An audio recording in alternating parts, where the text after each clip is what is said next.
Hello, and welcome to Lion and Mouse Commentary. We are your hosts, Holland and Tori. Two best friends as different as a lion and a mouse. Today we are reviewing Avatar: The Last Airbender, Season 1, Episodes 1 through 5, and we will be ranking this on an objective scale of 0 to 10 with only 2 points allotted for personal taste. Feel free to agree, disagree, or just learn about something new. Just be sure to tread lightly, there are spoilers ahead. Cut to the intro.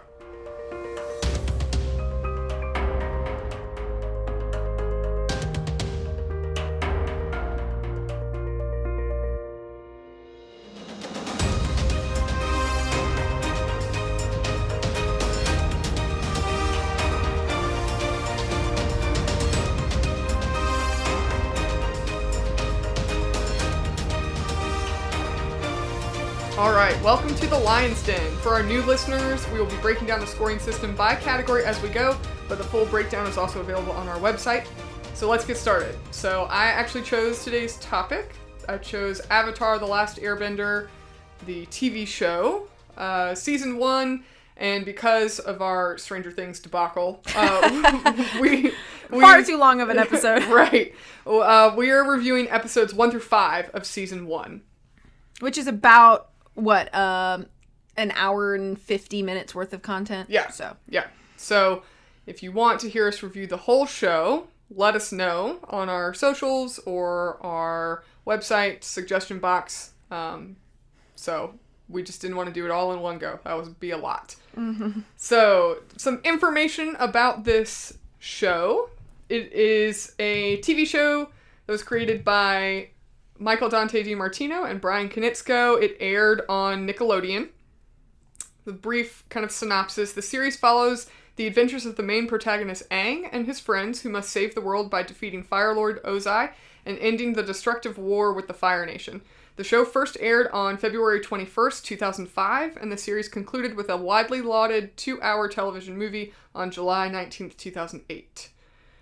Avatar: The Last Airbender was popular with both audiences and critics, garnering 5.6 million viewers on its best-rated showing and receiving high ratings in the Nicktoons lineup even outside its 6 to 11-year-old demographic.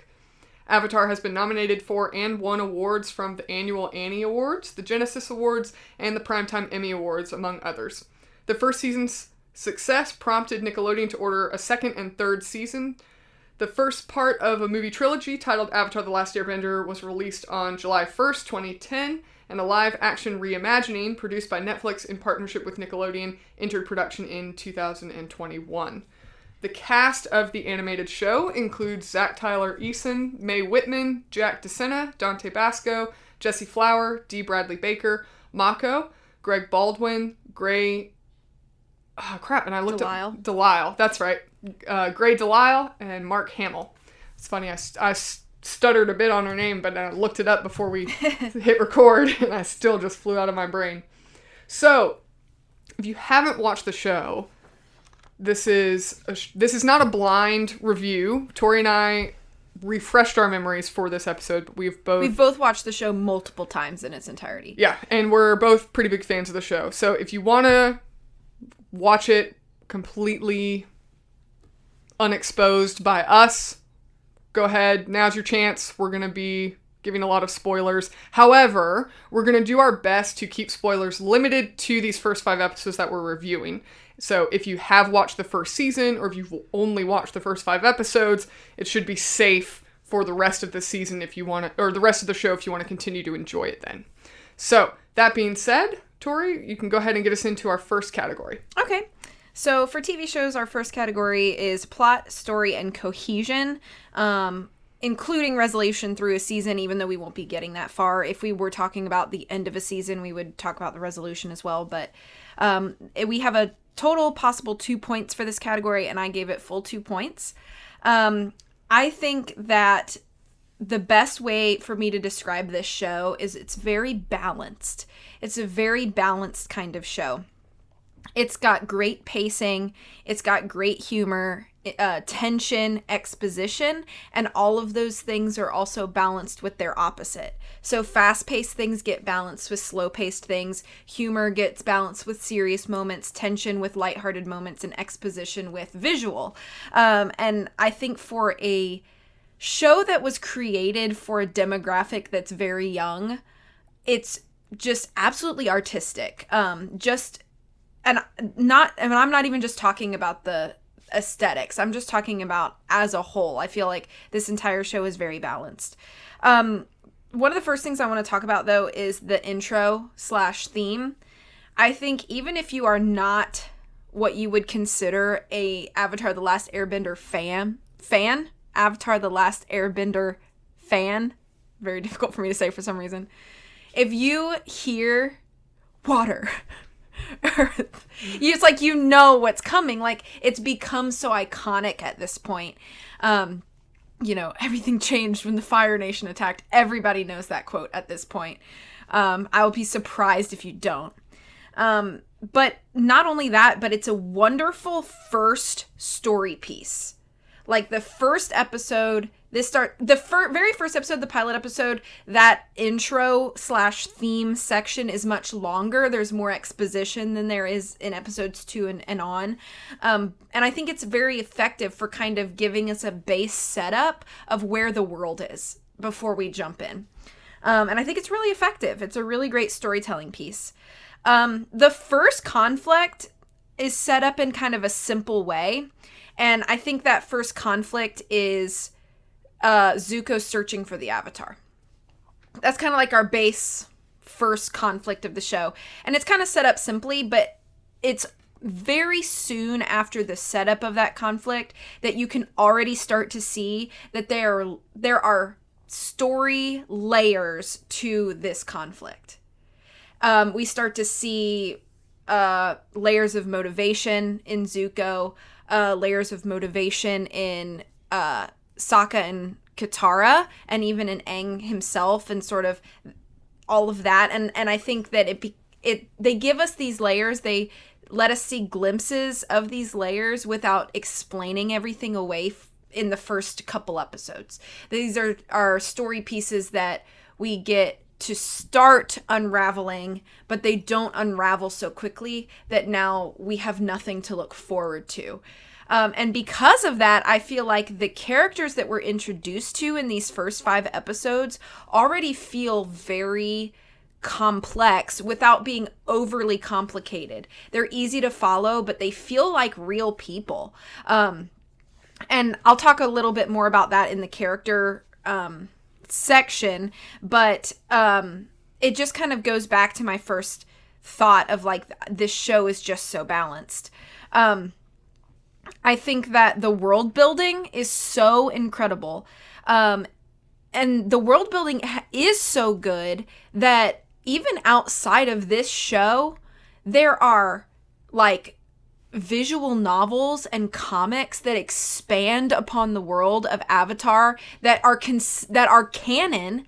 They explain previous avatars previous to Aang in much detail. They explain a lot of what happens after the first show, before The Legend of Korra starts, which is the spin-off show that came years later. There's a ton of depth to the world, and it never feels overwhelming, because I think the great thing about Avatar and its world is you can dive in as shallow or as deeply as you want as a consumer of the world, and whatever makes you satisfied is good. You're not missing any pieces. Even if you just stick with I'm just going to watch a show and that's it, which is pretty much me. I haven't really read any of the visual novels. I know they exist and I've seen them out there and I've flipped through a few, but I've never dived into them.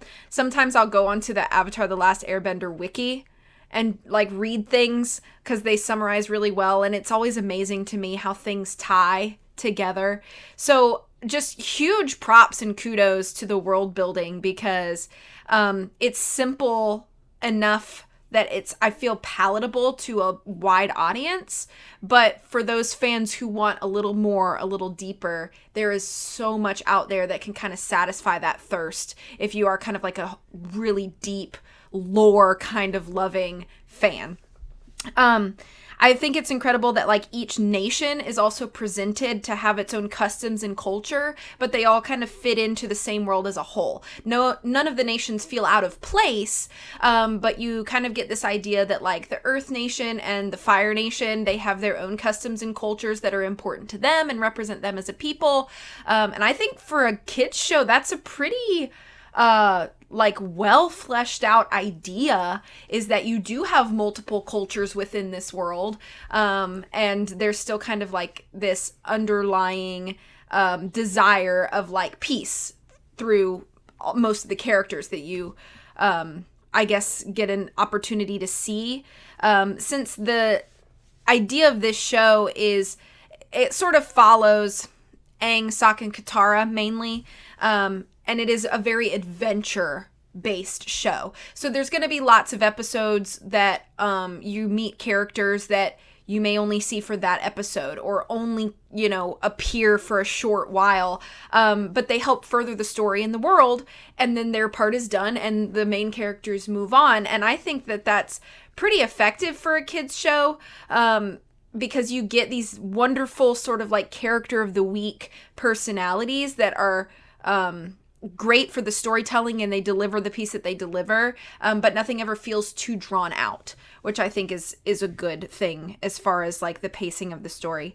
And I really appreciate that we don't have a need for multiple episodes of setup in the beginning. We get like half of the first episode is setup, and then we're just cruising. And I appreciate that. I don't need to be told every detail of the world in the first 12 episodes of a series. I can discover the facets of the world as we adventure through the world.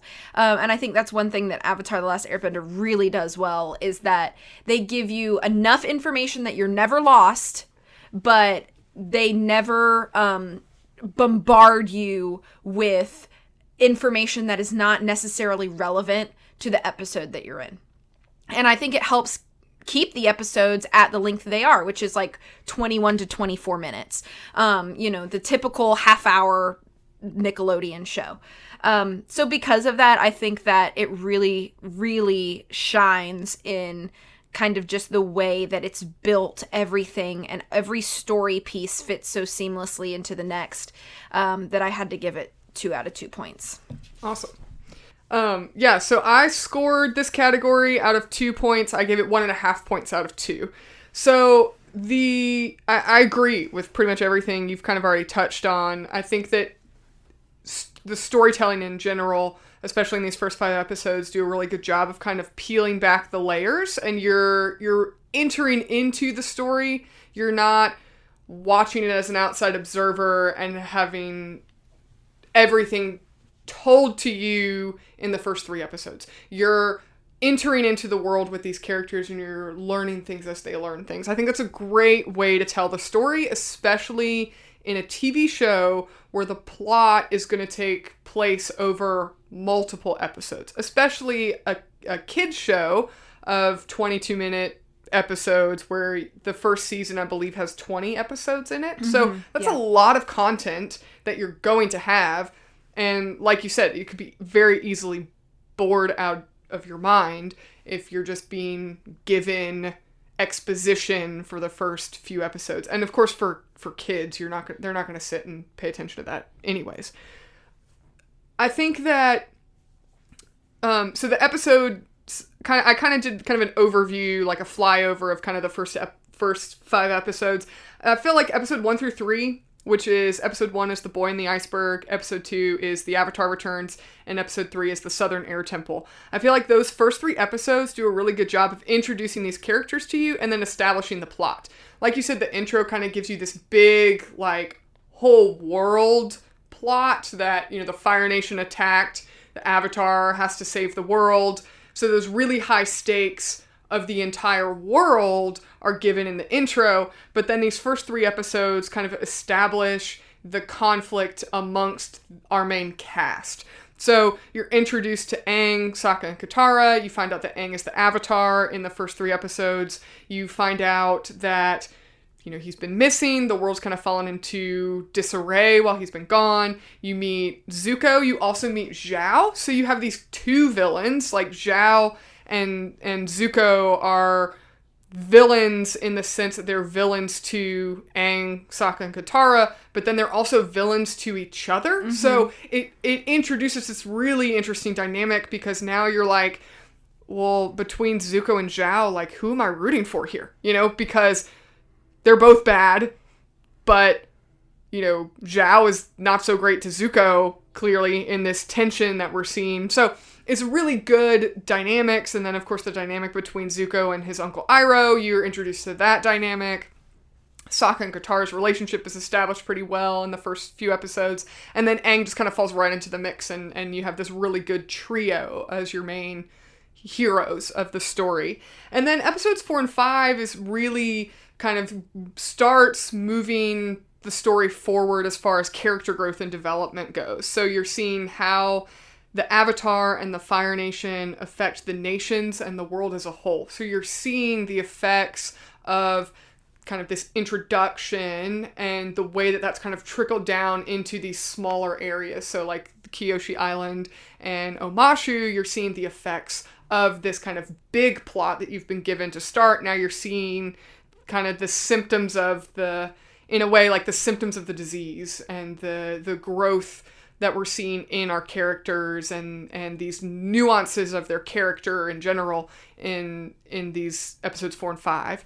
So I think it's a great way to kind of get the story started. You have really high stakes overarching, and then you have your conflict amongst the characters themselves, and you're just introduced to that relatively gradually, but not so gradually that you feel like it's very slow paced. The pacing is done really well in this show. The complexity of the plot is actually really engaging. For adult viewers, I think there's a reason that a lot of adults enjoy this show. I actually introduced my parents to this show who did not watch it as children. They watched it strictly as adults, and they find aspects of the show that they enjoy because the plot, I think, is just done really well, even in these first 5 episodes. Yeah, so I kind of already touched on the source of conflict. I think it's really engaging. It gives you reason to care for these characters and care why they're doing what they're doing. The humor and the dialogue and writing is just done really well. It feels really organic to these characters. You're starting to identify character traits that these characters have, and so then they act consistently with those qualities that they possess. But we'll kind of touch more into that in the characters category as well. There is a lot of exposition in the first 5 minutes of episode 1. I did make a note of that. You find in the first 5 minutes just this dialogue between Sokka and Katara. You find out about waterbending. You find out that their mom died. You find out about airbenders. I mean, you find out a lot of exposition in the first 5 minutes of the episode. And I think you could be either critical or not of that. Sometimes it doesn't really sound completely organic to the characters in that exposition, but it's also kind of necessary. You kind of need to know what the heck is going on with these people. And it kind of also establishes that the knowledge of like the airbenders and the Avatar and waterbending is known by even these small, seemingly insignificant villager children in the South Pole. A couple things though, I did take off half a point. There are a couple things that, and I've tried to look at it through the lens of just evaluating these first 5 episodes and not comparing it to the rest of the show. But a couple things with the plot in general, I just found a little odd. And granted, the first episode is certainly a pilot episode, and these are, you're really just getting the ball rolling as far as the plot goes. But a couple things like Katara, right out of the gate, tells Aang that she wants him to teach her waterbending, when all she knows about him is that he's an airbender. She doesn't know he's the Avatar at that point. And it just seems kind of nonsensical. Why would you think that an airbender could teach you how to waterbend? They don't really establish that. I mean, I think as the audience, we kind of expect that this is the Avatar because we're kind of thinking one step ahead of the characters. But it just doesn't make a lot of sense. And comparing that, knowing the rest of the show, that's not really a consistent opinion throughout the rest of the show. That's not really a spoiler. So I thought that was a little odd. The part where in episode 3 with the Southern Air Temple, when Aang kind of goes into the Avatar state when he finds out that Monk Gyatso is dead and that the Fire Nation invaded his home. The whole part where Katara gives this kind of monologue to him about they're his family now, and, you know, calms him down, and he kind of comes out of the Avatar state. I think that part is a little corny, to be honest. It's a kid's show, so I can't be too harsh on it, but it's kind of this long, what feels like a really long monologue, and I think that for a kid's show, you kind of are like, okay, yeah, no, you shouldn't get, you know, really rageful and about, you know, your entire people being slaughtered. But at the same time, it's like, yeah, that would kind of make anybody upset and angry. So it's a little, I don't want to say that it completely downplays Aang's experience and grief that he's going through. It really doesn't downplay that or minimize that amount of grief. But it does seem, that monologue that she kind of gives does seem a little like corny and tropey. It kind of seems like you're putting a Band-Aid on a really big wound. But I do like that in this show, moving the plot forward, that doesn't then become the entirety of Aang's character, and the entirety of the plot is now Aang is just wrecked with grief for the whole rest of season 1. I think they do a good job of using that to kind of pull Aang out of what could be this very melancholy character. One thing I did like in episode 4 when the fisherman is told that the Avatar's on Kyoshi Island and you watch the fish travel as the news travels with the fish. I think that's a great like visual picture of how word spreads quickly, and then that fish ends up on Zuko's table, and so now he knows where the Avatar is. Little moments like that I think are just really creative in developing the plot, and it's kind of relatable to real life, how word can travel really quickly. Kind of a general thing that another reason I didn't give it full points is I think it's odd in these first 5 episodes that we're told that the stakes are really high, that the Avatar's been gone for 100 years, that the Fire Nation is in a way oppressive, Zuko's been looking for the Avatar, nobody's ever been able to find the Avatar, this kind of really high stakes that now the Avatar is back, this is a big deal. And then immediately after we've established all of that, Aang is like, okay, now I have a bucket list of things I want to do. Like, we're going to fly all over the world and ride the hog monkeys and ride on the back of giant koi fish and things like that. And to be fair, I understand in characters that it's consistent kind of with Aang's kind of happy-go-lucky character quality. However, it does seem odd to me from a plot standpoint that it's like, here we have this really dramatic plot, and now none of those stakes really matter, and we have time for Aang to have a bucket list and for them to just fly over the world doing this like goofy road trip. It's not even like a road trip to the North Pole, which they kind of established that okay, let's go to the North Pole to learn waterbending, but then it's like, oh, but we also have time to gallivant around the entire world doing nonsensical things. And so I think that in general, I find that kind of, maybe I'm being too critical because it is a kid's show, but I just find that a little, I guess childish would be the way to put it. It just seems really inconsistent with all this dramatic build-up we've been given for the first 3 episodes. And now all of a sudden, I mean, when they're in episode 4, it opens up, they're literally going to ride on the back of koi fish. And it ends up working well for the plot in the sense that they learn lessons and it opens the world and you're developing characters. But at the same time, the reason that they're there seems kind of, I guess, minor and childish, and it doesn't seem to fit that we're supposed to be going to the North Pole to learn waterbending because the whole world's been oppressed by this nation for however many years. So that's why I took half a point off. I felt like I couldn't be too critical of that, but in these first 5 episodes, I felt like 1.5 points out of 2 kind of accounted for that. But no spoilers. I mean, I do think that the future episodes kind of smooth that out and it makes a little more sense. But we're only doing episodes 1 through 5, so 1.5 points out of 2 for me. Okay. So our next category is characters, and we allot 3 total points for TV shows, and I gave it full 3 points. The first thing I want to talk about, though, is how absolutely phenomenal the voice acting is. Every single character, main, secondary, one-line Joe Schmo in this village, every single voice actor, I think, just absolutely nails it. And I think that at this point, the voice actors for the main cast, like I'd say, your main 6 characters at this point, they're iconic. I could not imagine anybody else doing those roles.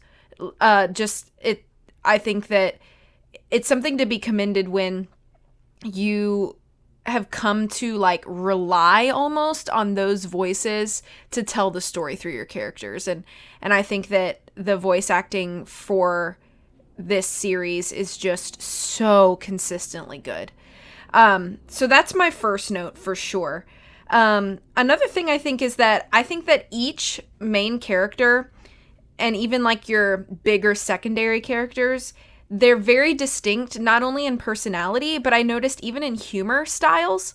I think every main character in this series has funny moments. Of course, you have some characters that are naturally more funny than others, but I think that every character has funny moments and their style of humor is different. And I think that it's refreshing so that you're not cracking the same type of joke over and over and over. So I think it sort of helps kind of flesh them out, make them feel well-rounded and real people. And I think on that note, every character feels really believable in the context of where and how they fit. Let me just talk about Aang for a minute. So, Aang does have these moments of seriousness because he understands the weight of his responsibility. But then on the other side of that, he's still a 10-year-old child, and he was pulled out of the context of the world he knew, and now he's back without a real true grasp of the context of the world he's now in. And I think that makes for a very interesting dynamic in Aang. I'm just gonna make a quick note, though. He's 12 because the Avatar stans are probably gonna just throw a lot of that correction this way, but 12. Still young. My point is that he's very young, and he's still in that sort of period of life where they are kids. That 12-year-olds should be happy-go-lucky and lighthearted, and I think it's harder to expect a 12-year-old to carry well the weight of the world that Aang has. I think Aang carries it very well for a 12-year-old. So some moments, like you mentioned, that there are some moments that feel very childish. In these initial first 5 episodes, I'm okay with it because there's a lot of adjustment that Aang has to go through. And so if he has a few childish moments, I think it's probably just due to the fact that he's still just trying to reorient himself to this new world. So I'm okay with it in that way. And I think that if you look at kind of our main trio, Aang, Sokka, Katara, they all have very distinct personalities that I think they fill weaknesses for each other.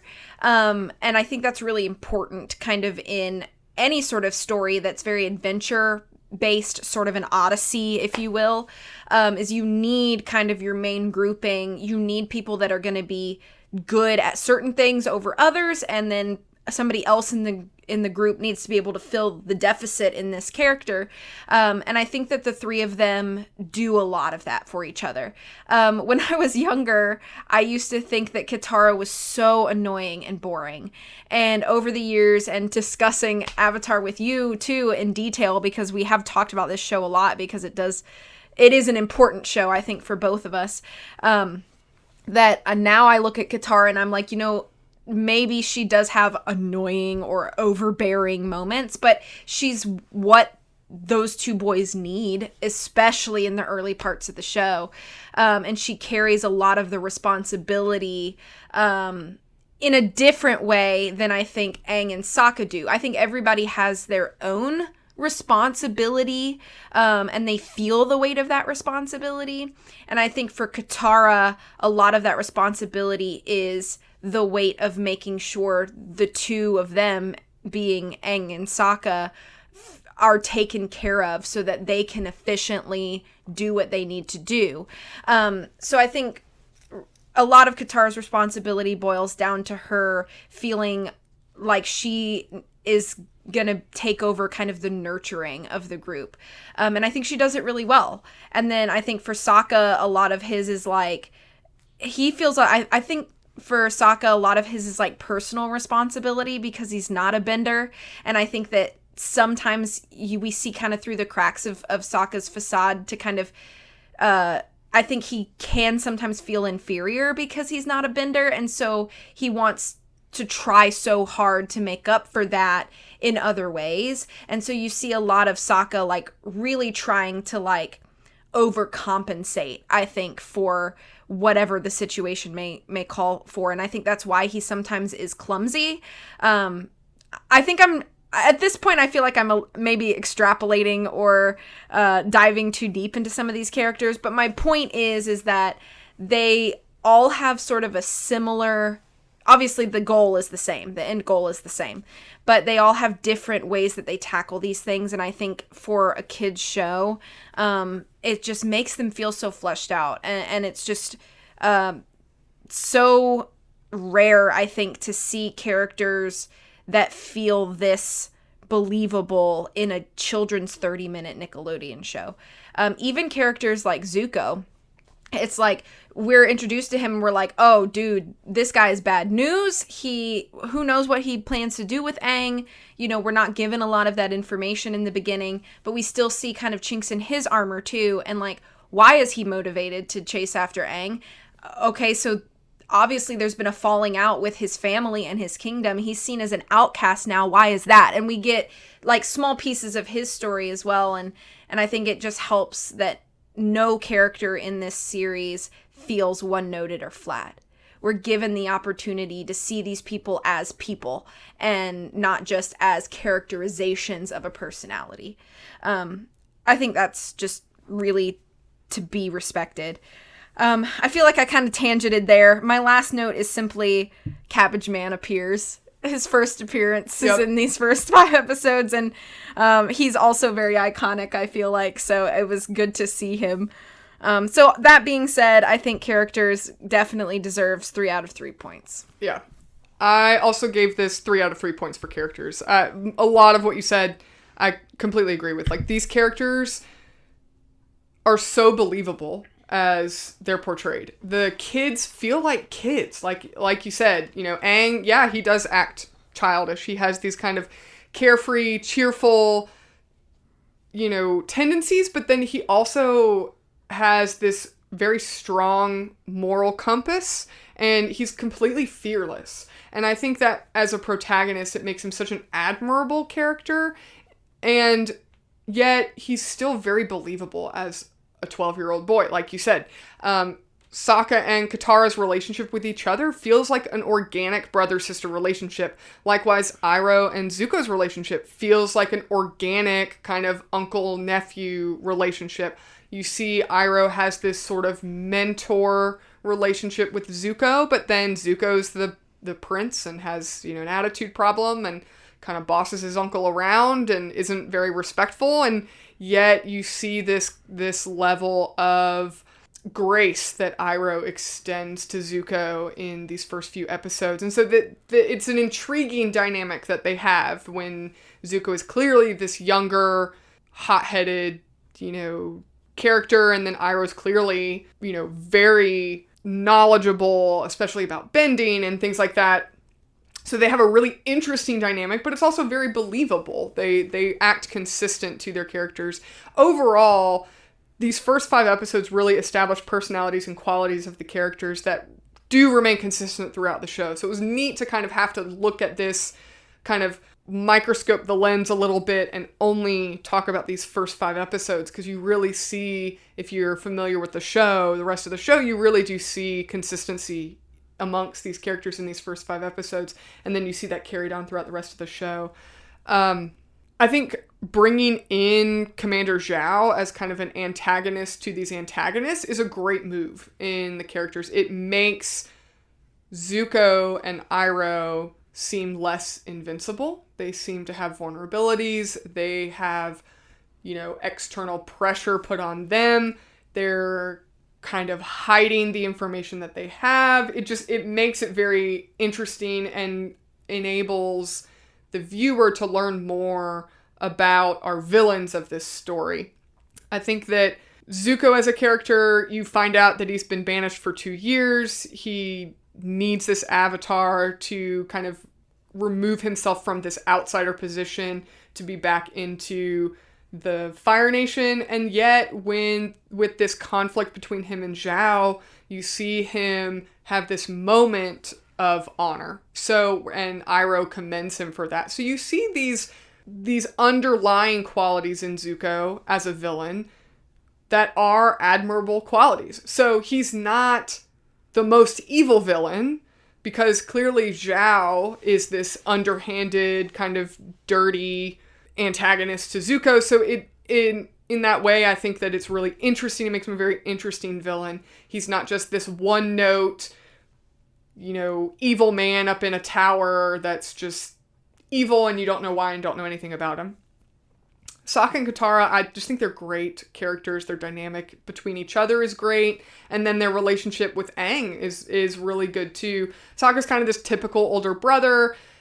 Has a lot of bravado and machismo, and he's just really, kind of over the top when it comes to his perspective on being a warrior. He's trying to train these little kids to be warriors, and yet in episode 4 with the Kyoshi warriors, you watch him with this kind of chauvinist perspective learn something new and then humble himself with these Kyoshi warriors. And so it's a great moment where you see, like you've kind of already mentioned, these layers to these characters. And I think that moments like that, and you see even just like characters that we don't see often, like Suki, it's like we get to see these moments of like our main cast truly like making new connections in a way that feels natural and not like, oh, well, they have to have some sort of relationship because it furthers the plot. Like, sure, that's maybe part of it, but it doesn't feel that way. It feels like this could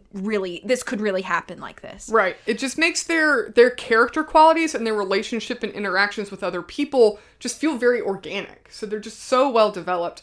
Katara, I feel like she gets a lot of hate because, like you kind of mentioned, Sokka and Aang are really funny. They're really, they're very pleasant characters to watch.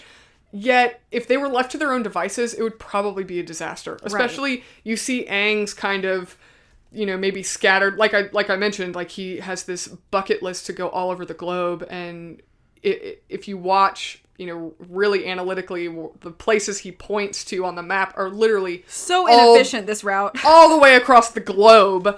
So Katara is extremely kind, and she's very protective of Aang. Like when he goes into the Avatar state, she is, goes to try and save him from the Unagi when that goes awry.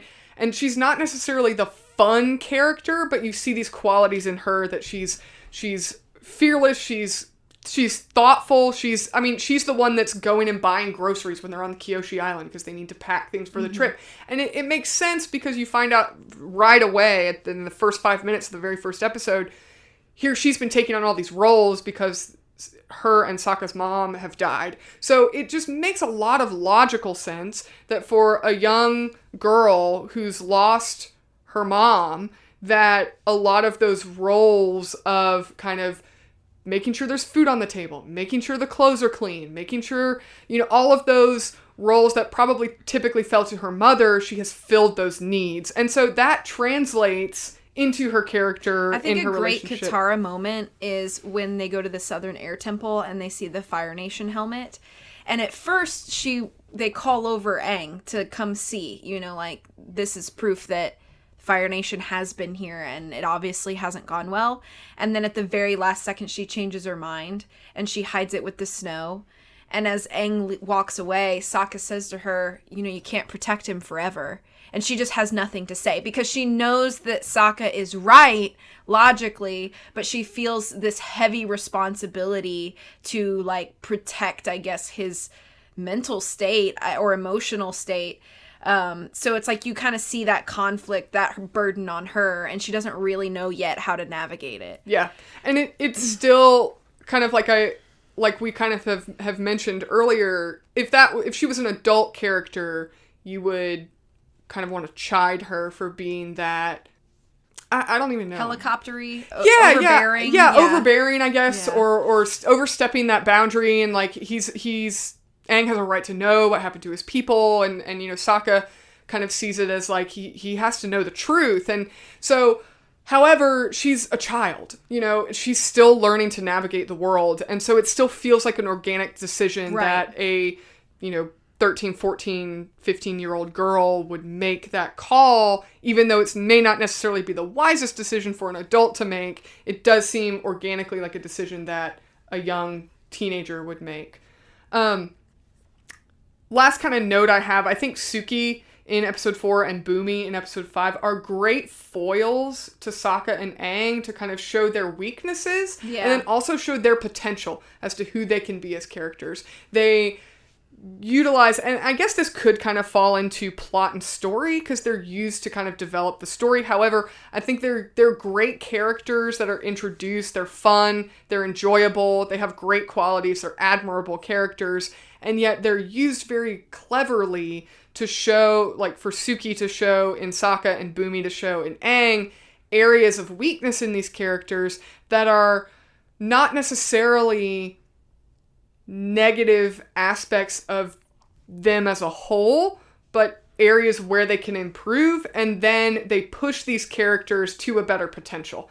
And I think that's just great. I think it's one reason that those two characters, just even in these 2 episodes alone, are just very well liked, because they don't, like, the way that Suki approaches Sokka and changes his perspective on how the Kyoshi warriors are just as effective warriors as what Sokka understands in the South Pole as the kind of warriors that he's used to. Suki corrects his perspective, and yet she doesn't have any kind of grudge against him. There's no malice in it. Right. She corrects him and then moves on and introduces him to a new perspective and a new way of looking at things. And Bumi does the same thing for Aang. You're approaching things from a traditional way or a very head-on method and think about things differently. And so it kind of works out that those 2 episodes back to back kind of encourage our main characters to go beyond who they are when they're introduced, and it gives them an opportunity for growth. So overall, and I think that this is kind of a great setup for the show to see that these characters are not perfect right out of the gate, and they're going to continue to have areas where they grow and change and become better and improve as people, and then of course improve in their skill set and their navigation of the world and things like that. So overall, 3 out of 3 points. I just think these characters are some of the best characters especially in kids television, but even in adult television. I just think that's done very, very well. So 3 out of 3 for me. Okay. So our next category is aesthetics. We have 2 possible points for this, and I gave it 1 point. I have just a few things that kept me from giving it the full 2 points, and I'll talk about that. But first, I want to talk about the positives. So the style of this show is very anime. It's very Japanese style. So if you aren't a fan of like Japanese animation style, that may be something that deters you from this show, because it is the overall style. It's very anime. Now, it's not as exaggerated as some animes are, but I think it's worth noting that that's kind of the basis for the style, is kind of that traditional Japanese anime. I think the episode title screens are so beautiful. They're so simple, but it literally just says like the book, which the way that they broke up the seasons is they call them book 1, book 2, and book 3, and they're titled after the different nations. So book 1 is water, since we kind of started there at the, in the water nation. But it's just so simple. It just gives you like the book or season that you're on and the name of the title or the name of the episode title. And I just think for some reason those screens have become iconic to me. They're just really beautifully done. I think it just goes to show that like you don't need to like make any sort of title screen loud and busy for it to be effective. The music in this series, absolutely phenomenal. They do a lot of like really nicely inspired like Asian sounds and instruments, and I think it just kind of helps build the world. I think the music is always paced with the scene really perfectly. Everything's always just like paired nicely. It's never distracting, but it's always noticeable, which I think is exactly what you want your music to do in anything, not just in TV shows, but in every sort of media. When you add a layer of music, you want it to add without being distracting. So I think expressions on characters are so unique and vivid.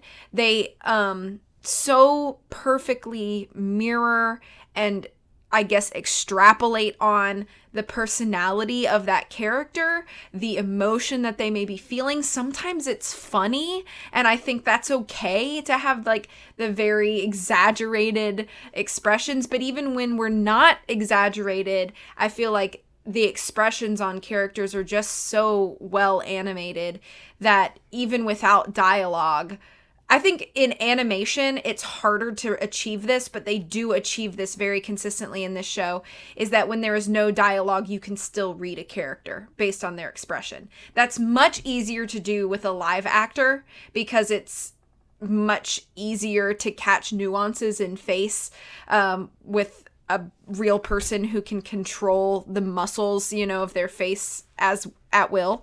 It's much harder to get that with an animated character, and yet somehow this show figured out how to do that consistently. One thing I noticed, I don't know if you noticed this, but that the color palettes in each episode, they match the mood and location of wherever they're at.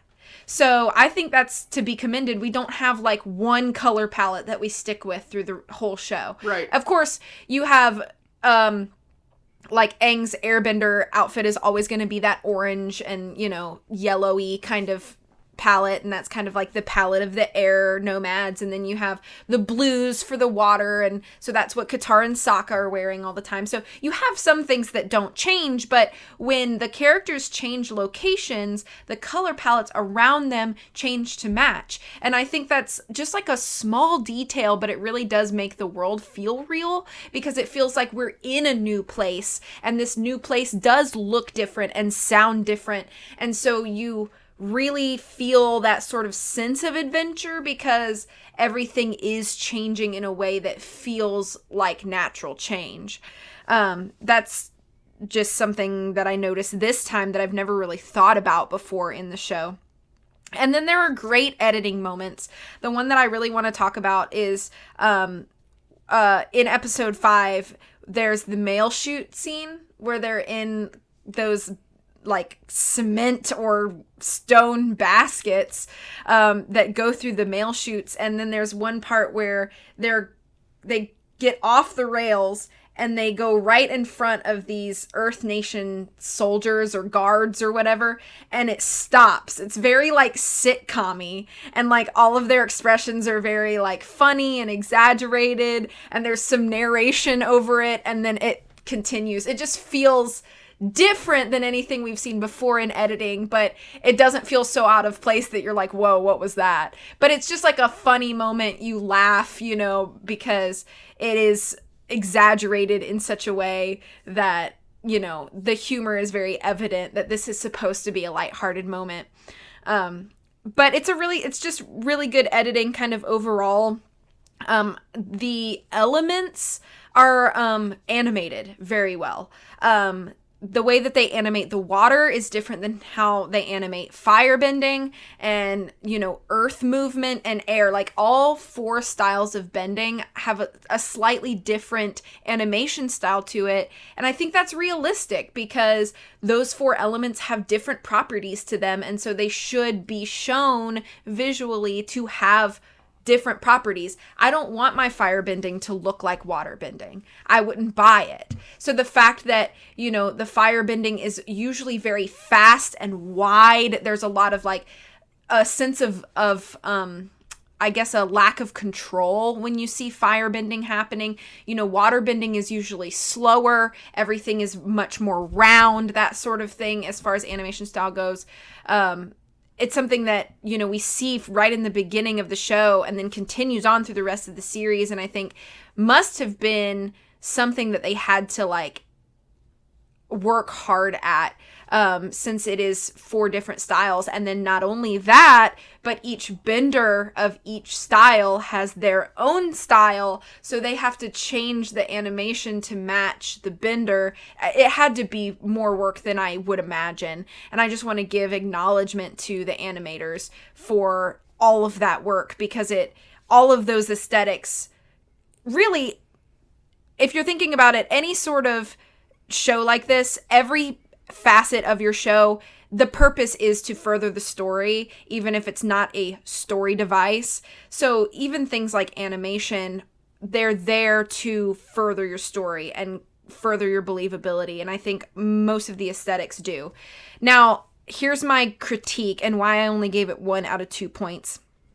And it's not necessarily the fault of anybody. It's just the problem that happens, particularly with kids shows. So the first episode of a show is called the pilot, especially with kids shows, but this is with all shows.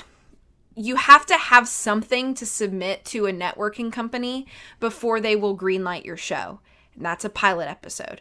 If you look at a lot of Disney shows, like the live action Disney shows, Sweet Life of Zack and Cody, Hannah Montana, that sort of era where this show, where Avatar: The Last Airbender was also fit into that, you'll notice that the children actors always look significantly younger in the first episode. That's because they have to film everything, edit it all together, and give it to the distribution company for green light before they even continue making the rest of the show.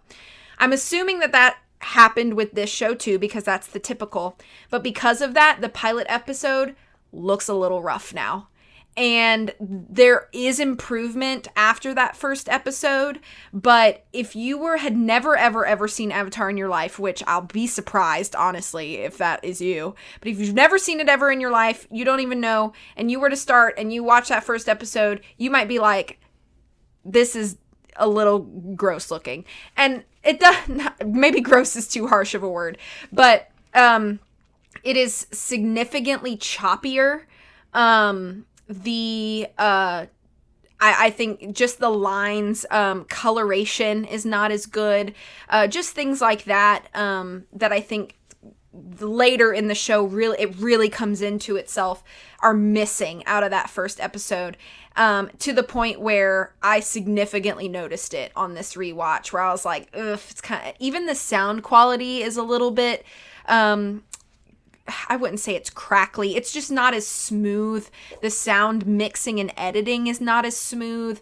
So just all facets that come in post-production are a little rough in that first episode, and a little bit in episode 2. But by the time we're in episode 3, 4, and 5, like, that's smoothed out significantly. So I don't want to discourage anybody from watching the show. It's just one of those things where it's like, I wish that they had either been given the opportunity or just taken it upon themselves after being greenlit to go back and try to smooth some of those things before it officially aired. I don't know the ins and outs and details of how often that's allowed to happen. It could be that it's like Nickelodeon's like, nah, man, this is what you submitted, so this is what's airing. And if so, then okay, I understand it.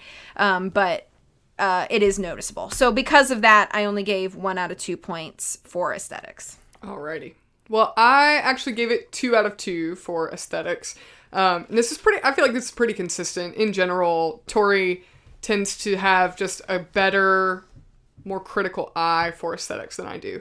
But in the inverse, you tend to be more critical about plot and characters. So yeah. So it's why we do this show. So I just think the aesthetics in this show overall are just exceptional, especially for a kids' TV show. I mean, essentially, this show is a Saturday morning cartoon, and the overall quality of these first 5 episodes, I just think are just done really well.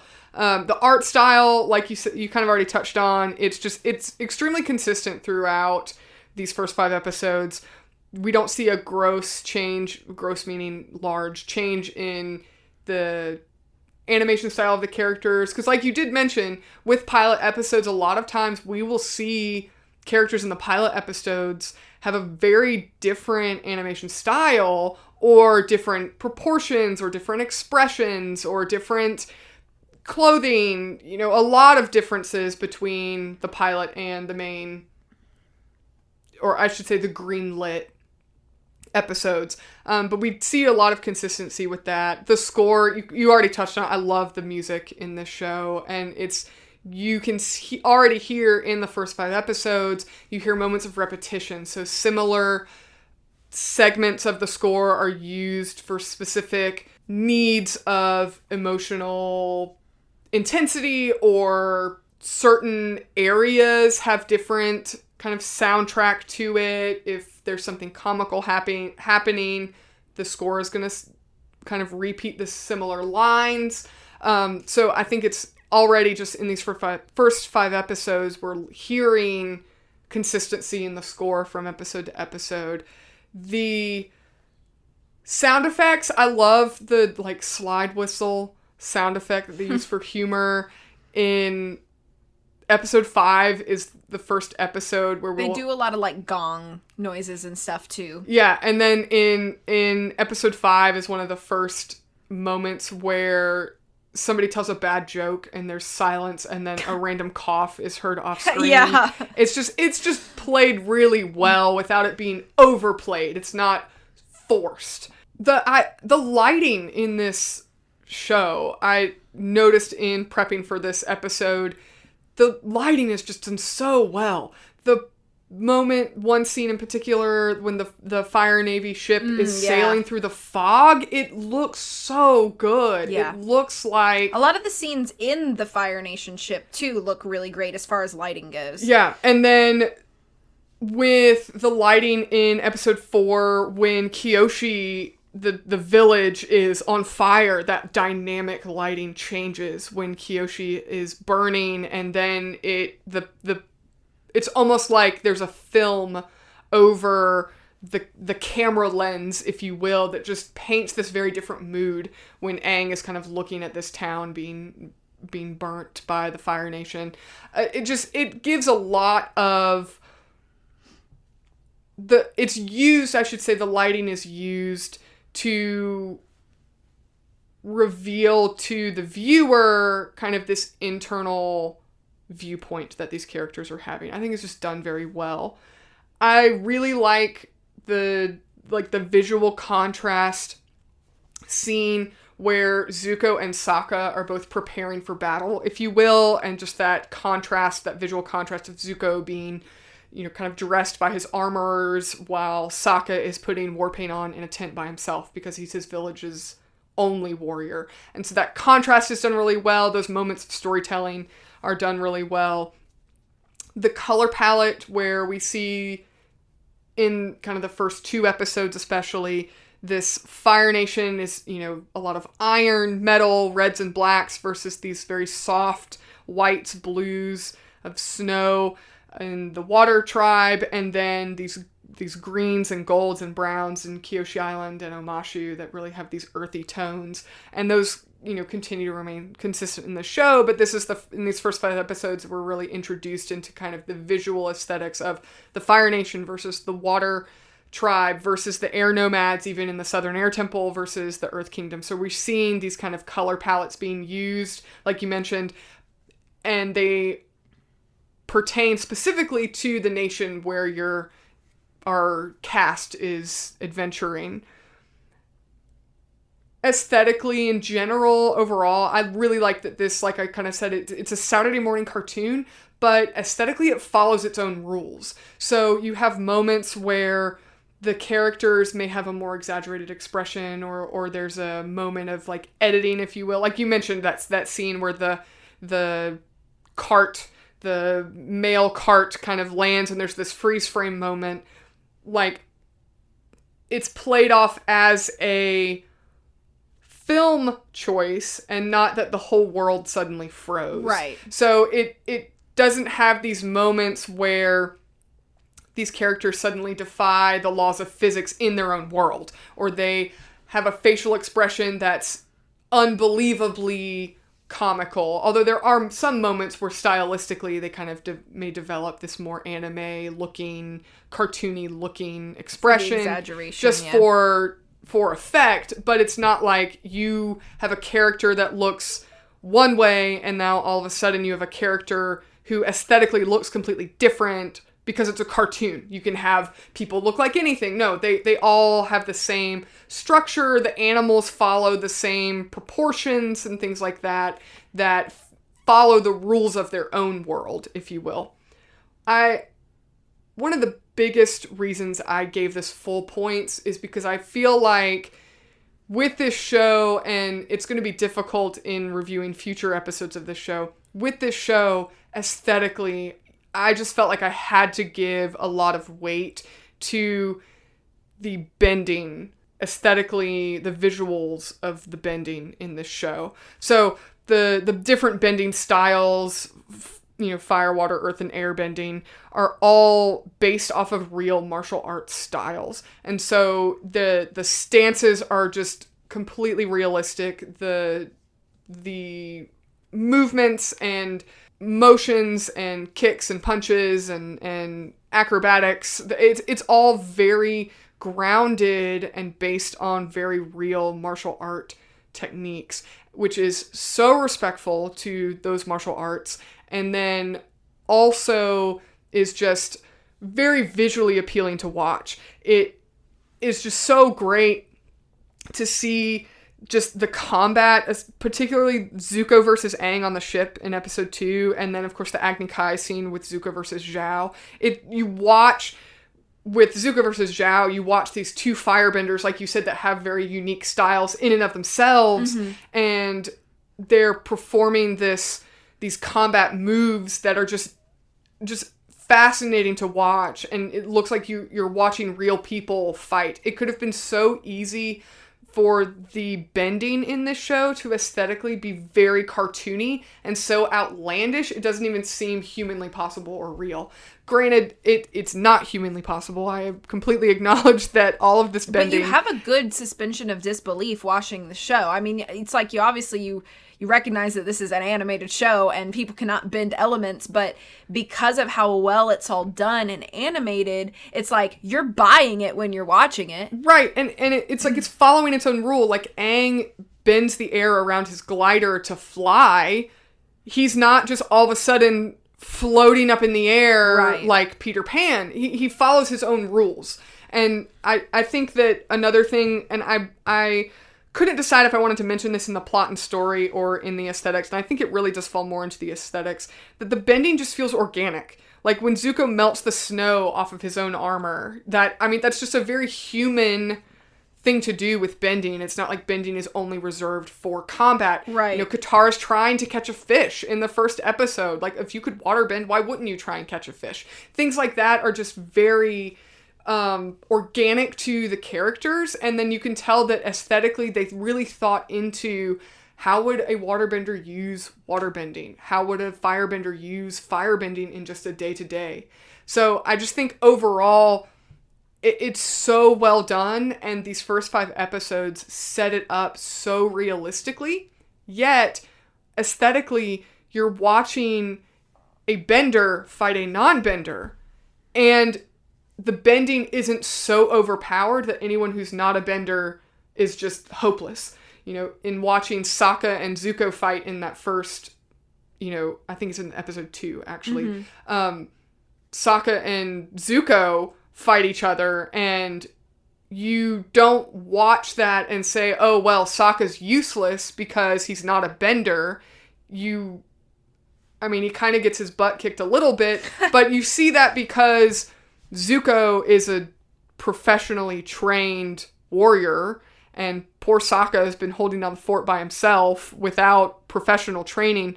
And yet, Sokka has a boomerang that can, you know, knock Zuko upside the head, and he has a fighting chance. You watch these Kyoshi warriors fight with Sokka and show him their moves and things, and it feels organic, like these Kyoshi warriors could go up against a firebender and they would be equally matched. And so that aesthetically, I feel like is so hard to do in setting up. And just in setting up this show, they did a great job of making this bending look believable and real.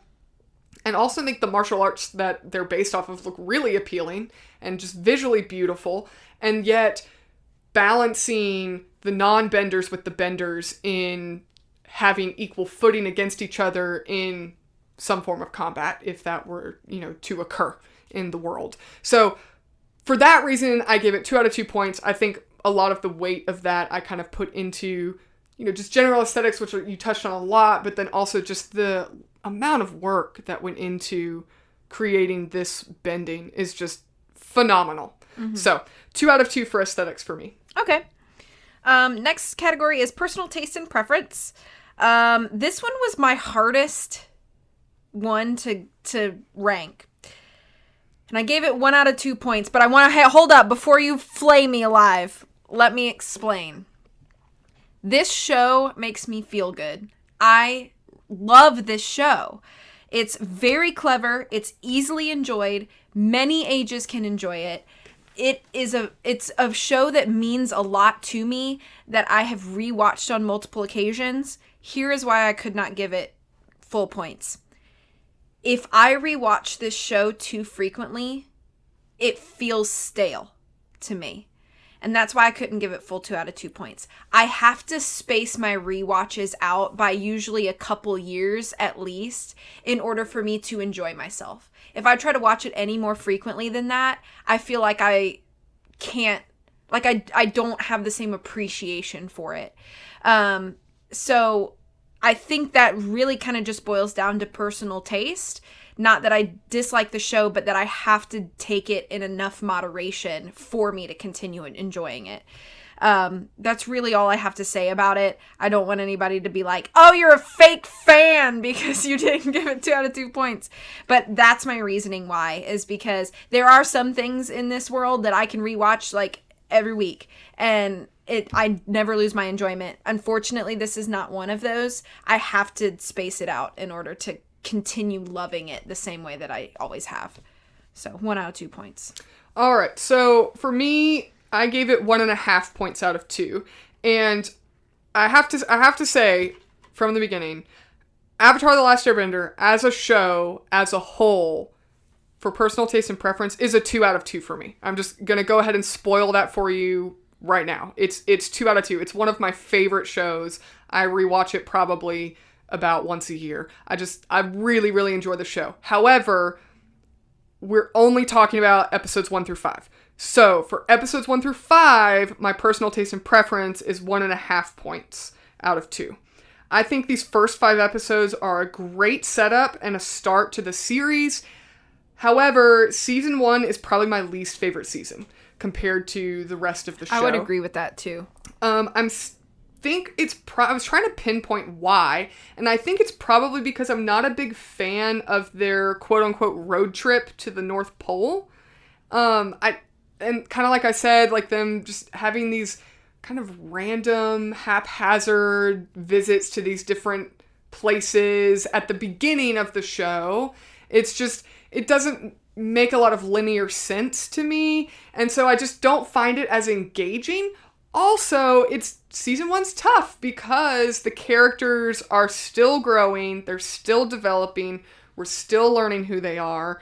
Granted, Aang's bucket list ends up working out as these valuable lessons. They just happen to be on riding the koi fish, and it happens to be Kyoshi Island, and Sokka happens to learn a lot about the Kyoshi warriors, and we happen to get caught by Zuko. Like, it all is very happenstance, and it just doesn't feel as compelling to me when I'm watching it. It's kind of like, well, this is, it's great. I don't get me wrong, I really enjoy episode 4. The Kyoshi Warriors are awesome. I think they're great characters. I like that episode, but a lot of it still feels like a Saturday morning cartoon. And I think that this show, as it progresses, tend to kind of grow out of that kind of rote one episode, beginning, middle, end, doesn't necessarily attach to other episodes, Saturday morning cartoon feel.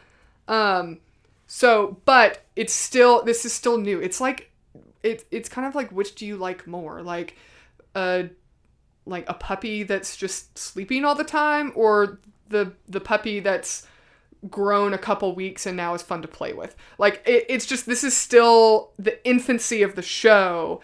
And although I do think it's a well done first 5 episodes, I personally enjoy it better when the puppy's a little older and I can play with it better. So 1.5 points out of 2 for me. Okay. And then the final category is creativity. So out of 1 point, I gave it its full point. I think that we have not seen anything from Nickelodeon like this before or since this show.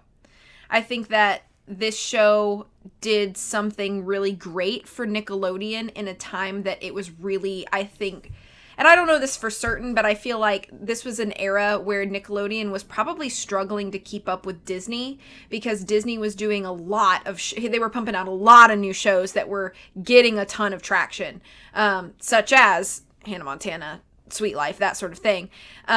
This was all kind of that same era, and I feel like Nickelodeon was probably trying to find something that could get some traffic back to their channel, and I think that Avatar: The Last Airbender was a perfect thing to greenlight at that time, because it was something different. It wasn't just another live action show for the kids. It was something animated, but it was a completely different style for Nintendo, sorry, Nickelodeon. I think I said Nintendo earlier too, my bad. Nickelodeon.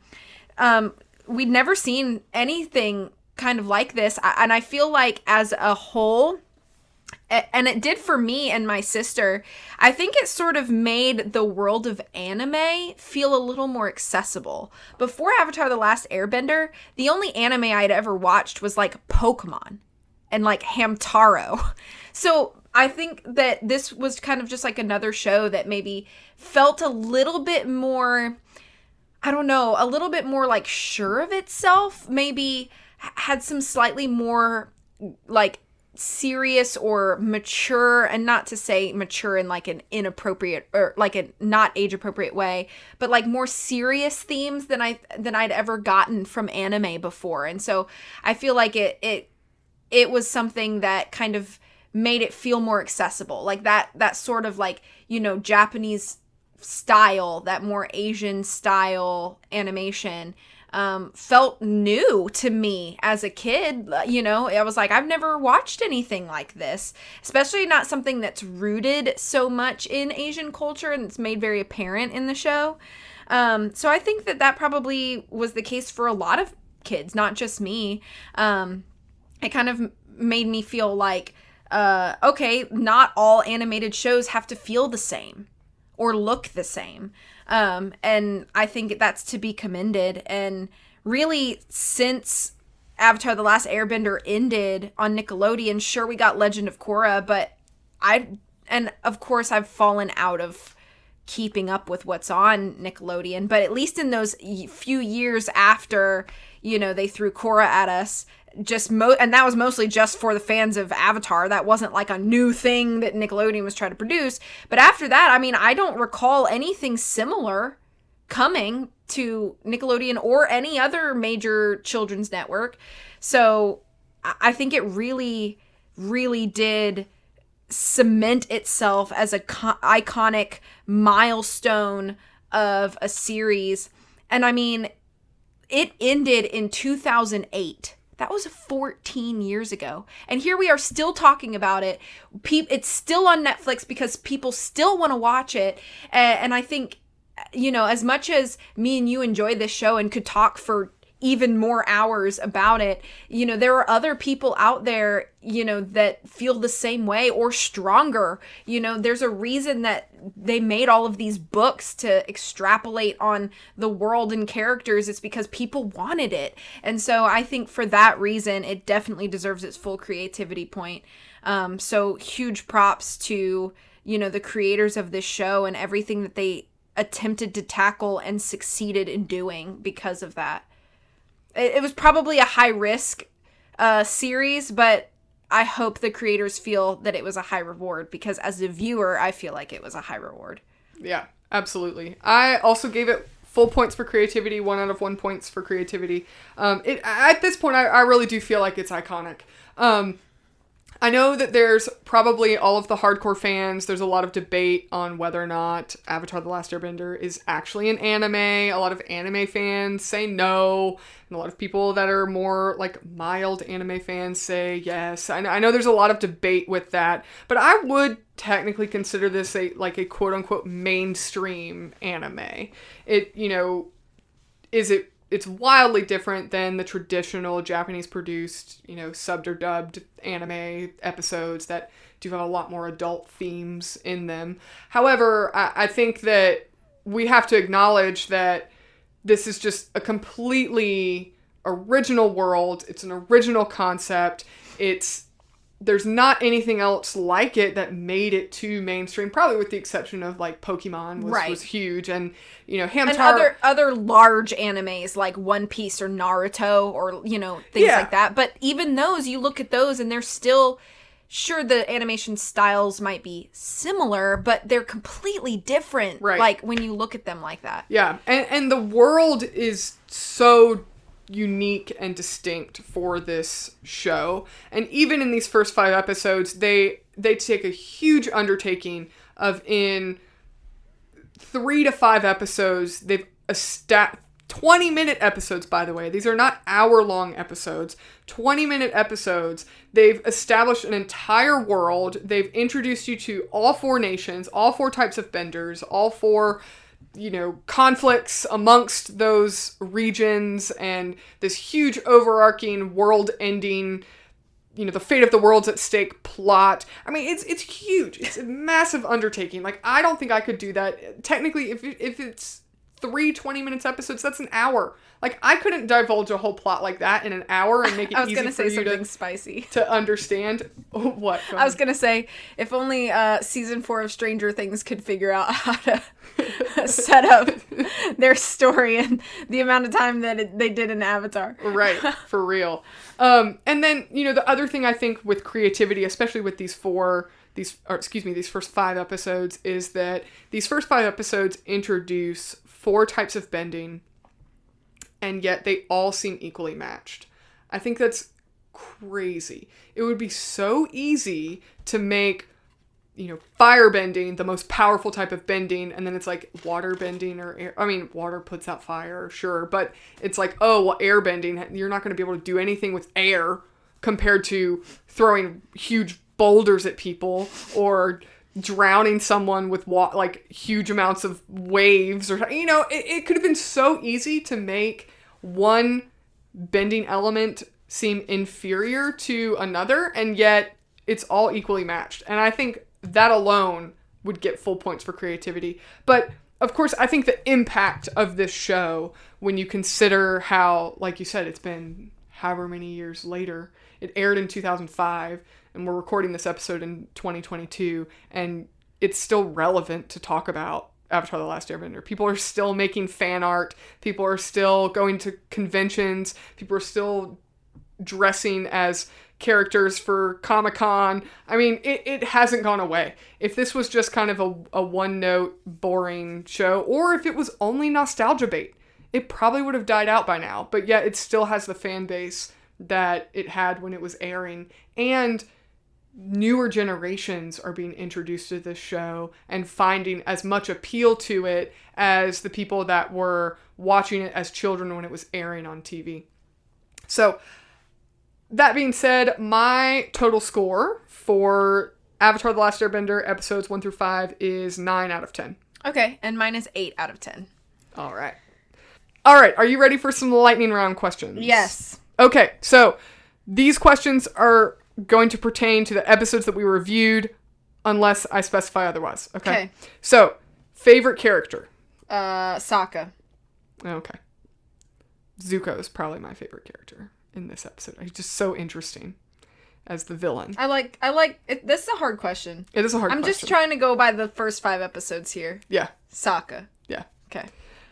Least favorite character? All those annoying little girls on Kyoshi Island that follow Aang around. Yeah. Yeah, they're very annoying. I really don't like them. I don't like them, and I don't like the little kids that Sokka's like. The little kids are like, show no fear. Yeah. It's like, but I gotta go to the bathroom. Like those kids. Yeah. I don't like them. I mean, they're kids, I get it, but also go away. You annoy me. All right, so favorite character in the whole series. So just the name only, no spoilers. Okay. Iroh. And Zuko. Would be mine. So, all right. So, of the regions that we visited, which include the South Pole, the Southern Air Temple, Kyoshi Island, and Omashu, which is your favorite location? In the context of the show or in its prime? I would just say, oh, that's a good question. I would say in the context of the show. Okay. So as it is, as we see it in the show. Then Kyoshi Island. But if the answer was in its prime, I think the Southern Air Temple would have been a really beautiful place. Yeah. So. Yeah, I agree. I think I would probably say Omashu. Okay. I think it's pretty cool. I mean, I like cool. I like Kyoshi Island. But like you said, all those little kids live there and they're annoying. True. So, at least in... But I mean, there are annoying kids in our town, too. That's true. We just avoid them. That's true, but I feel like in Omashu, I could get away from them. Okay. So, because it's a bigger city. All right. Which bending ability would you most like to have? This is a very hard question that I've thought about a lot over the years. But right now, I would say airbending. That would just be so cool. It would be so cool, because then I'd never have to drive in traffic ever again. I could just fly to where I want to go. It's true. On my glider or my air bison. Just saying. Yeah. Sky bison. Yeah. But, yeah. Yeah. Airbending. Which one do you think fits you the most, though? Oh, like personality-wise? Yeah. Probably waterbending. Yeah. But... Yeah. That wasn't the question. It was not. You added that I did. as a secondary I did. question. That was the part B to the question. I think I would... See, that's a tough question, too. Because I think the bending ability that suits me the most would probably be fire bending. However, airbending would just be so cool. I feel like I would really like to have that. I'm just not really natured like an airbender, to be fair. I think earthbending would have a lot of practical uses, though. Yeah. But I think I would probably choose airbending today. And then tomorrow my answer will probably be different. Which bending ability would you least like to have? I am not confident enough in my own ability to not be clumsy, so I think being a firebender would be too dangerous, and so I would want to avoid that. I feel like firebending is the most potentially destructive, and I feel like I would have clumsy moments and be like, uh-oh, now the backyard's on fire. Yeah, but then you just put it out, because you can bend fire. I guess, but I don't know. I feel like firebending could just be too much for me. I would probably least like to have water bending. I feel like in modern day context, I would have the least utilitarian use for it. So that's probably what I would pick. Unless you wanted to. You just spoiled.